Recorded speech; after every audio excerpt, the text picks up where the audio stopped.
Welcome to the front porch. I'm here with Elizabeth Zubrani from the Coastal Georgia Botanical Gardens. Welcome. Thank you. How are you for today? having me. I'm doing well. How are you? Tell us about what's going on at the Botanical Gardens, or as many people remember them, the Bamboo Gardens. The Bamboo Farm, yep. We used to be called the Bamboo Farm and Coastal Gardens. We have a new name now, the Coastal Georgia Botanical Gardens, which is a little bit of a mouthful, but it's okay. Mm-hmm. We have a lot going on right now. We're getting ready for spring and summer, so everything's starting to bloom. Mm-hmm. We have our educational programs going on right now through the end of May. So lots of school kids are coming and having a great time at the gardens. Great. So tell me about your position within the gardens and what you do. I'm the outreach coordinator, so I do a lot of public outreach programs and development. So I do grant writing and things like that, kind of get some money to come into the gardens there. But one of the favorite part of my job is working with the kids. I do the children's environmental ed programs. So we currently have 4 programs going on, and we have lots of school kids come every year, about 1,000 last year through the program. Wow. So is that a partnership with like the public school system, or do they come in, or do you go out to them? Or? Yeah, we do all kinds of programs. We have schools come, public, private, homeschool, scout troops, pretty much any group of children. And we do also go out to schools as well. Mm-hmm. I am going to the Diamond Elementary on Fort Stewart in a couple of weeks for their symposium. So that'll be really fun. Okay, cool. Yeah. So tell me more about the history of the Botanical Gardens in Savannah, how long it's been there, and kind of what its role has been and how that's changed over time. Because when did the name change actually happen? The name change actually happened 3 years ago, but we have a long history in Savannah. A lot of people don't know. We've been here for almost 100 years as a government facility. It opened in 1919 as a plant introduction station with the United States Department of Agriculture. And they had it for 60 years, and they tested various plants for crop production here in the United States. They had a group of men they called agricultural explorers, which sounds like my dream job. I would just love to do that for a living. But they went all over the world, and they looked at different seeds and plants and crops to see if they would grow here in the United States. They had 8 introduction stations throughout the country, and ours was one of them right here in Savannah. So a lot of the foods that you eat for dinner were introduced to this country probably right here in Savannah at our facility.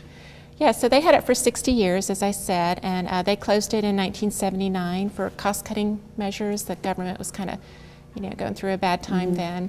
And they actually deeded the property to the University of Georgia in 1983. So we have been there since 1983 as a university extension program. And recently, they got together with the College of Environmental Design, and they came up with a master plan to kind of convert it from more of a plant testing station, or they used to do experiments, the university did there, to a full-fledged botanical garden.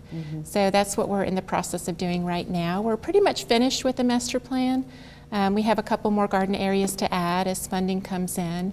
The next big project I'm really excited about is our children's garden. Okay. We're going to install a 2-acre children's garden. It'll be an outdoor classroom with lots of great features for the kids. So I'm really excited about that.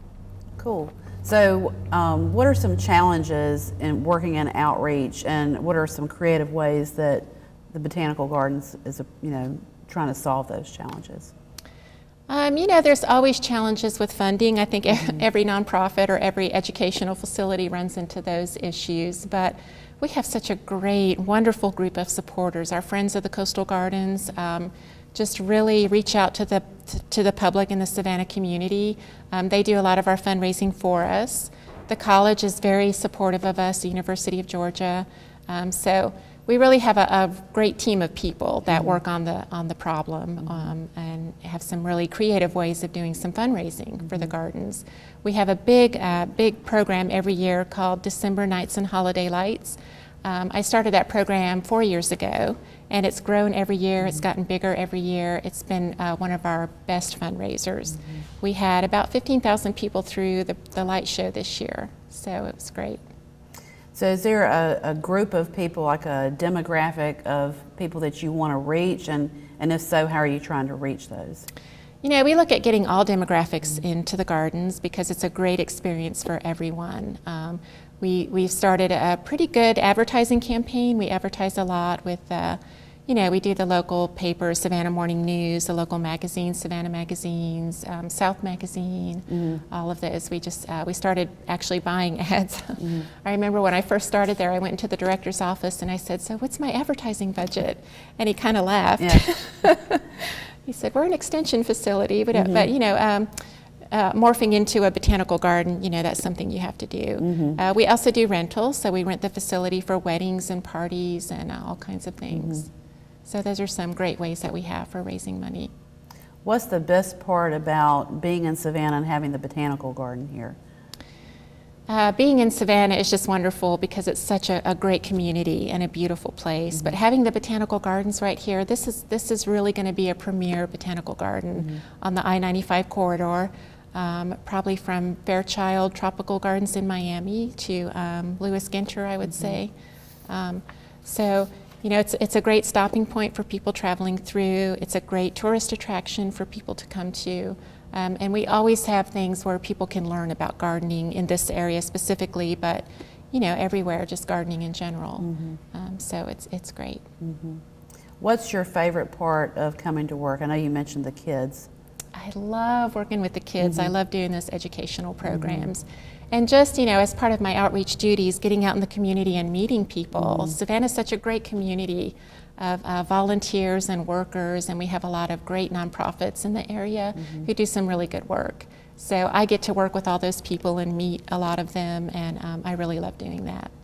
Is there any misconceptions about the garden that you'd like to clear up, or is there like one thing you'd like people to know more than anything about botanical gardens? Well, we've kind of changed, as I said, into a real botanical garden. Most everybody in Savannah knows this as the Bamboo Farm, and I think that's what will always be to the locals, the Bamboo Farm. And that, that certainly has a special place in our heart because for such a long time, that's what we were. But really, just this whole process of kind of turning into a botanical garden has been so great. When I first got there 4 years ago, they had just finalized the master plan and just approved the new name. So I've gotten to see it kind of grow up into the garden that it is today, and it's really a great place to be. So you mentioned the master plan. Looking ahead to the future, I don't know how far out the master plan goes, but what's the ultimate goal for the botanical gardens? The ultimate goal is to have it become a premier botanical garden, and I think we're very well on the way to that. We have some really great features. We installed 4 large garden areas this past year. We opened a brand new, beautiful visitor center. So things are really starting to roll along and come together. Good. Is there anything else you want to add? It's just a great place to visit, and we hope everyone will come and see us. Okay. Yeah. Well, thanks for coming today. Thank Appreciate you. talking to you. Yeah. Thanks a lot.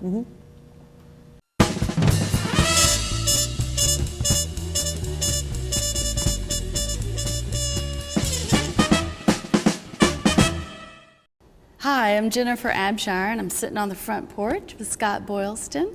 Scott is the program coordinator for the Masters in Design for Sustainability for the Savannah College of Art and Design, and is also a professor with undergrad and graduate students on sustainability. Welcome. Thanks. Thank you for having me. Glad to have Appreciate you back. Yeah, I'm happy to be here. Really happy to be here. Okay, so Savannah's changing. How are we changing with sustainable Good products? question. That's a great question. What are we doing? What are we doing? Or what are we not doing? Well, that's a really good question. But maybe it's better to start with what we are doing, because I think there are a lot of good things happening. And it's a part of a larger movement, I think, you see around the world in terms of people becoming a little more aware of their impacts. We can spend a day walking around and sitting on furniture, wearing clothes, driving cars, and be so focused on our own little world that we don't really have a sense of the impacts that all of those choices make. And when we look through this lens of design for sustainability, we look at broadening our sense of our own existence and the impacts that are occurring based upon our choices. And Savannah, along with the rest of the world, is, I think we're shifting, and I say this in a very positive way, we're shifting away from, I'd call maybe a view of abundance that's different than it has been. In the past, you could say that we've had this a sense of, let's say, we've perfected the mechanics of abundance, where we can generate a lot of stuff, and we do, and we're better off for it on some levels, but we really haven't perfected the art of abundance. The art of abundance. And so, and what I said, the difference there is that the art of abundance is more focused on efficiency and equity. So the abundance can be there. We can thrive as a global society, but we have to become more efficient, and we have to focus more on equity, more equity, and that's where I think the world is going. So who's doing it right in the U.S. with sustainability? Right. Well, that's it depends on the it. So there's a lot of businesses focused on sustainability. There are communities that are focused on sustainability. There are individuals and citizens that are focused on sustainability. So some of the more effective approaches, and I can give you a few examples from our program, Designed for Sustainability at Sky. Right. When you look at kind of the right way or a better way of approaching it, we worked with Reebok. So this is an international company, of course, and they have a lot of high performance clothing, and the clothing has to be synthetic for that high performance value. They have a lot of waste. Like Nike, you name it, any high performance sports gear will have a lot of waste coming off their factory lines. So Reebok came to us and asked us to imagine what their waste stream could be turned into as far as new products. Gotcha. So closing the loop, taking what would be waste and be thrown out and actually turning that into more productive materials. So that would be one example. It's a great example. Other examples on the other side of it when it comes to more of empowered communities, because that's the one thing about sustainability. A lot of people think that it's just green technology, and that's an important focus. But there's also issues of environmental justice and social equity. Are the things that we're doing creating a more equitable society, or are they eroding some of that equity? So in Savannah, part of our program over the course now of almost 10 years has looked at how we can engage with the local community. And sometimes it's a local impoverished community, sometimes it's a local small business community. And what we try to do is find ways to empower them so that they can enact their own, kind of design their own future, a future that is kind of a shared vision amongst everybody. So, and I could talk for a long time about those things, but a good example would be we had worked with the local high schools and 3 high schools in low-income neighborhoods, and we worked directly with these high school students so that they could design their own future. And when I say that sounds very vague and very big, but what I mean by that is over the course of only 10 weeks, with design thinking tools and design facilitation tools, we were able to help them understand that they have so much capability within themselves. To control their own area. Absolutely. And so, and through a lot of collaborative work. So it's about bringing them together to kind of spark that first step for their own desired future. What were some of the things that they came up with? They were all focused on how to improve their high school situation. So we were looking at healthy food in one of the schools and getting more healthy foods directly on the menu. In another case, there was an anti-violence week that these students created on their own with the blessing of the principal. And then the third group was looking more at homelessness and how they could would first be introduced to people who are homeless and have conversations with them so they had more empathy. They could understand some of the homeless people who were living around them. That's one example. Yeah. Another example now, if you don't mind me talking so much, is we're focusing on small businesses in Savannah that are either interested in adopting sustainable behaviors or have already done it, because we do have champions in town. You do. And we understand that that societies go as individuals go and vice versa. So if we can create a healthy network of conversations and more awareness of what other businesses are doing, and generate exciting conversations around future collaborations that can help both businesses or all businesses become more sustainable, there's a lot of great opportunities. This might be an unfair question, but is there one task that you would just say is the most elementary task that a small business could do to really just make an impact? Right, that's a really good question. So, you know, the thing about sustainability, a lot of people think that it's limiting. We talk about sustainability as a world of options. So, and from a design for sustainability perspective, it's first about understanding what's meaningful to that particular business. So is there a list of the top 10 things that a business could do? Yes. And you know, I could provide that. A lot of it is around efficiency, just being much more efficient in terms of energy. Gotcha. But do we approach it that way? No. We look more at understanding each business, their context, where they want to be in the future, and understand their challenges and barriers to that future. And we're pretty confident we could then find sustainable solutions that would help them accomplish those things. All right, so the students who are going through SCAD right now, whether they're getting their master's or their undergrad, what are the type of jobs that they are hoping to get? Right, great question. And here too, a lot of diverse answers. First, the diversity in the program is extraordinary. At the master's program, we have what you might expect, like architects and interior designers and industrial designers and graphic designers, but we also have journalists, and we have lawyers, and we have speech and language pathologists, and we have mechanical engineers. So they're coming from a diverse background. So diverse, yeah. Yeah, and they come through into this funnel of sustainable innovation, and then they go back out into the world. And so sometimes we see an architect go back out into the field as a specialist in sustainable architecture. Other times we saw a sculptor come in, and she's now the long-term planner for a large suburb right outside of Atlanta, who just happened to win like a major green award. That's fantastic. Right. Yeah. We got journalists going into design research, and then we have a lot of individuals either going directly into larger businesses to help facilitate conversations around change at the board level. You know, how do you make it meaningful for the business to actually start considering adopting sustainable changes? And then we also have people working in the NGO sector. Gotcha. You know, we get global NGOs and creating their own nonprofits, entrepreneurs. It's really unlimited. It's unlimited. You're really just kind of scratching the surface at this point. Yes, yes.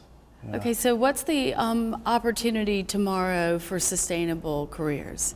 Right. Won't every career be considered should have a sustainable quality to it? Absolutely, absolutely. Yes, and so coming back to the idea of abundance, and here too, I'll try not to go on too long, but this idea of abundance, we focus so much on more as a society. We have to focus more on better. So less more better. And every business knows that. And if you look at a lot of the global trends right now in terms of biodiversity loss, climate change, resource scarcity, overpopulation, I mean, there's some major trends that are changing the way humans exist on this planet. And every multinational corporation is fully aware of this. There's a lot of research out there that establishes this as a foundation. And you can either look at it as a kind of a doomsday scenario, or you can say, all right, well, humans are creative. Let's refocus, right, and get creative and innovate. And so and get better. Day, and get better. Right. More efficient, more equitable. Right. And just a few examples. And this is a very well-known statistic. 40% of our food that we produce is wasted. This is less better known, but as true. About 90% of the energy that we produce is not used. Right. 45, I could go on, 45% of the fish that we catch, we throw right back out dead because they're bycatch.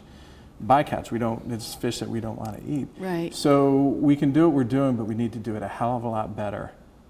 That's great. It's great that there's a future for this and a career that can expand, where 20 years ago, this would have been such a specialist area. Good point. And I think we could talk forever about this, but we're gonna stay on the front porch, but come back again with Scott Absolutely. Boylston with SCAD. And thank you. Great.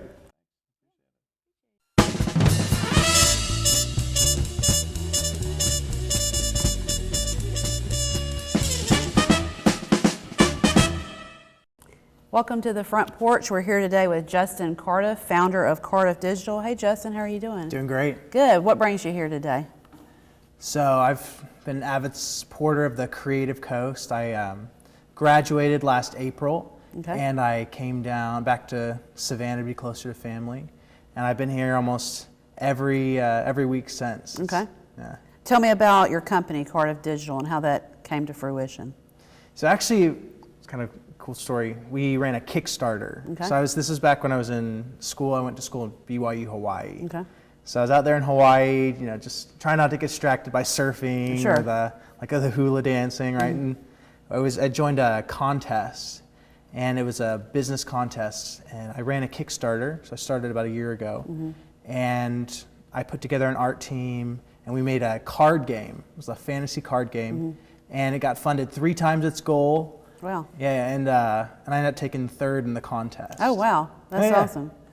And then afterwards, I realized, like, hey, this is something. I could either sell the art team, we can keep making these games, and that's kind of how Cardiff Digital was born. Okay. Yeah. So tell me what year that was again? This was months ago. Okay, This was just months ago. Yeah, last February. Okay, so in all those months, all that vast experience you've had, what would you say are some of the biggest challenges you've faced so far?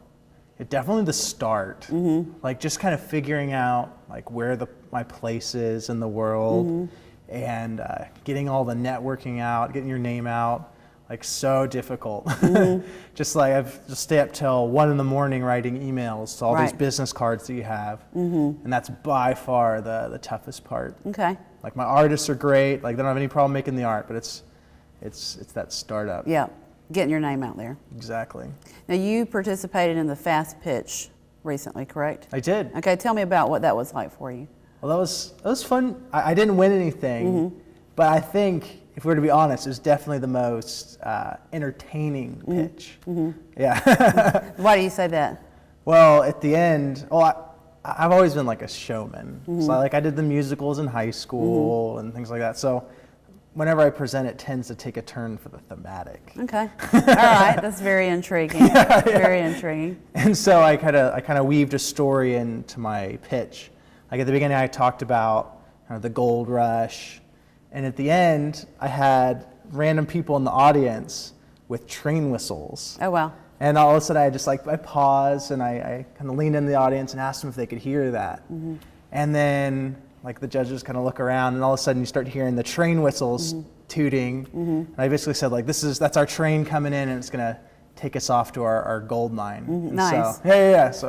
So you said memorable. you didn't win, but what kind of response did you get? Did you feel like it was a productive experience for you? Yeah, it's always it's whenever I get people pulled in to me, it's always productive. It's like there's lots of business-minded people there that you just get to go in and meet and network and get business cards. I'm still talking to some of them, so That's great. it's always productive when you're around those kind of people.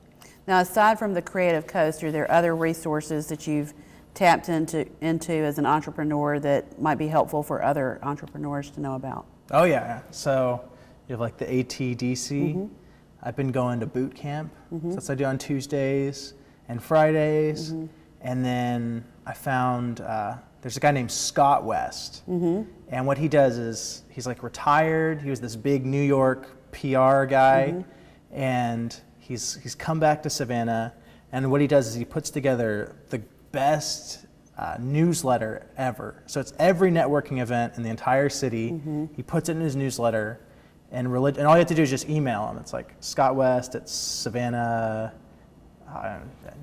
You find him on LinkedIn, you ask him to add you to the newsletter, and that's by far the best networking tool I've found. Is there something, you're from Savannah originally? I went to Savannah Christian, graduated from there. Yeah. Okay. So is there something unique about Savannah that, I know you said family, but that drew you here to start your business here? Pralines. Okay. It's the best part of Savannah. Okay. Pralines. They're unlike anywhere else. Yeah, exactly. You can't get them in Charleston. That's true. But The pralines, that was definitely a huge selling point to come back. That's good to know. So where do you see your company in 1 to 2 years, or even looking farther down the road, like 10 years out? 10 years out, I think 10 years out. Let's go 1 to 2. Okay. First. Start 1 to 2. Yeah. So right now it's me and a team of artists. So in another year or two, hopefully it's going to be, I'll have a couple more local employees. Like everything we do is digital. So my artists are spread out all over. But I'd like to, in the next 2 years, there hopefully will be a kind of an office, or at least kind of a virtual office where we have like an art director. We're going to have a salesman. We'll have me doing the project management. So that's definitely like a 2-year plan. Very, very feasible. Okay. What is the best piece of entrepreneurship advice you've gotten? Or is there one? Yes. Fail early, and fail often. Like the best thing. That's what we've done. We've gone in and we've tried to find every place where we could fail, like as quick as possible, before we invested any money, and that's priceless. So outside of Savannah, are there any national resources that you use? So there's some web pages that I'll use, great for entrepreneurs, or things like website called Digital Point. It's a great forum website. There's Elance, which it's turned into something else now, but great places for entrepreneurs to go in and find quality labor, but at a very reasonable price to start out. Okay. Is there anything that surprised you along this journey? Yeah, I definitely expected to get a little bit more sleep. Yeah. There's long nights. It's very thankless at the beginning, but it's nice because I could get some 35K plus salary sales job, but I'd be working for somebody else. I'd be building up their business. It's definitely very fulfilling to be able to build this up and do it for my business. Is it something you would recommend to other people your age to become an entrepreneur? And if so, what would you advise them? I would say it depends. It definitely takes a special kind of person. A personality, yeah. Just if you're not really, really stubborn, you should just go and get in a normal 9-to-5 job. But if you're really stubborn and you're willing to take a very big pay cut at the beginning, I think it's definitely worth it. What would you advise them to do? Are there any pieces of advice you would tell them? Advise them to do in their business or as an entrepreneur? Yeah, definitely find out if you're going to fail really, really early. Figure out everything you can do that would just tank your business. Address every one of those concerns first before you spend any money on it, and then once you've checked off all those, start investing back into the company, financially and with a lot of time.